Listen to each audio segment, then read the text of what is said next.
안녕하세요. 기농 빡치아입니다. 자, 3억. 3억이 뭐냐? 우리 기농, 기어, 귀산인들에게 그 낚시의 낚시밥처럼 지렁이처럼 던지는 이 3억.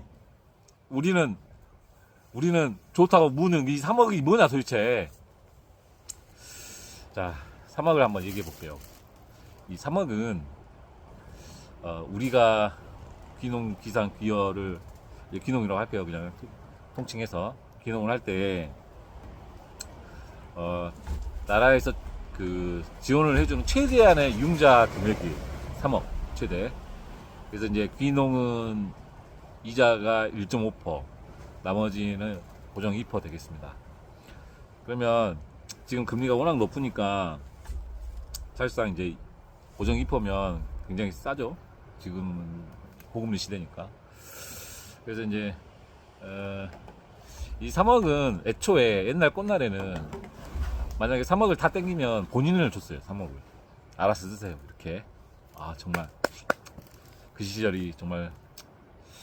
근데 이제 우리 선배님들이 이제 그 3억을 받아다가 이렇게 저렇게 썼어요.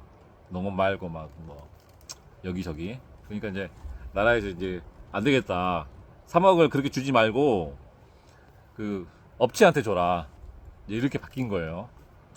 그래서 이제 우리들은 업체와, 예를 들면 이제 땅을 살 때는 매도인과 계약서, 그다음에 뭐 시설 같은 거 할 때는 그 시설, 뭐 시설하우스면은 그 시설하우스 업체와 계약을 하고 거기 금액을 금융기관에서 쏴주고 이런 식으로 바뀌었어요. 그러니까 3억을 땡기더라도 제 통장에 땡전 한 푼 안 들어옵니다. 그러면 이 3억을 이제 보통 저도 그렇고 보통 이제 이렇게 생각을 하실 거예요. 대략 뭐 1억은 땅 사는 데 사고 1억은 시설 뭐 하우스나 이런저런 땅 뭐 지하수도 파고 이런 데 써야지, 그리고 나머지 1억은 운영자금으로 써야지, 이렇게 생각을 많이 하실 텐데 이거는 맞을 수도 있고 아닐 수도 있습니다. 그 이유는 A와 B로 나뉘는데요. A, 재산이 있는 경우, B, 재산이 없는 경우. A, 재산이 있는 경우는 이 말이 맞아요.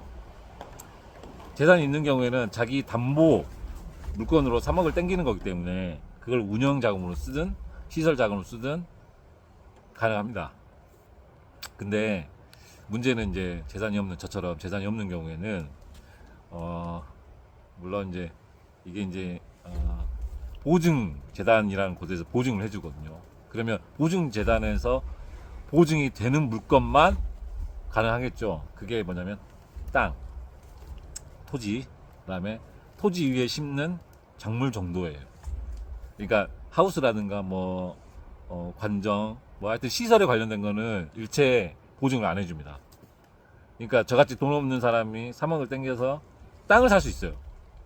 하지만 하우스는 못 짓고요, 그 돈으로. 운영자금도 안 됩니다. 그러니까 막상 와서 3억을 땡기려고 하는데 안 된다고 하니까 난감해 하시는 분들이 많아요. 네, 이 부분은 굉장히 중요하니까요. 본인이 재산이 없으면 계획을 이 현실을 제대로 알고 계획을 세우셔야 됩니다. 예, 무작정 3억을 줄 거라고 생각하고 왔다 가는 큰 코 다칩니다.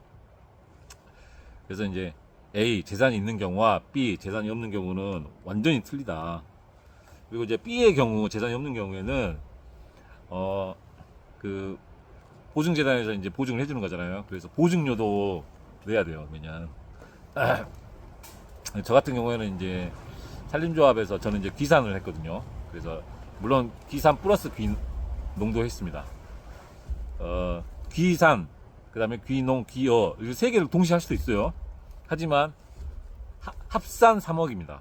네. 귀농 3억, 귀어 3억, 귀산 3억 이게 아니고요. 합산 3억이고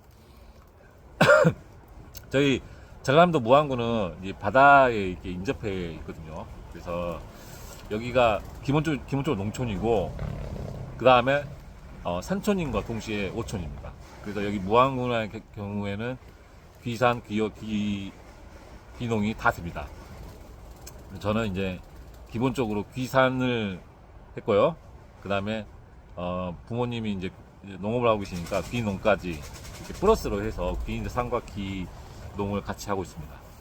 네, 주로 이제 저 같은 경우 귀산을 주로 하고 있는데, 저는 이제 조경수를 키우고 생산하는 걸 하고 있어요.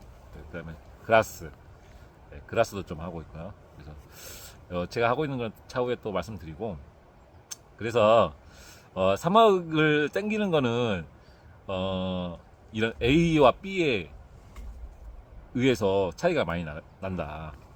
그래서 잘 숙고하셔야 되고 현실을 잘 보셔야 된다. 그리고 실제로 막 해보시면 그 담당 직원들도 잘 몰라요. 그래서 그 금융기관에 가실 때 그 공부를 꽤 많이 하셔서 가셔야 돼요. 자기가 많이 알고 있어야 혹시 틀린 말을 하거나 아니면 모른다고 할 때 제가 이렇게 계속 얘기를 할 수 있으니까요.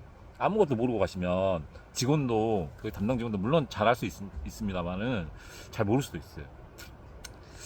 그래서 최대한 공부를 많이 하시고, 물론 기회의 자금이 될 수도 있지만 또 위험한 자금이 될 수도 있습니다. 쇠고랑이라고 얘기를 해요. 그러니까 이제 사막을 빌리는 순간 노예가 되는 거예요.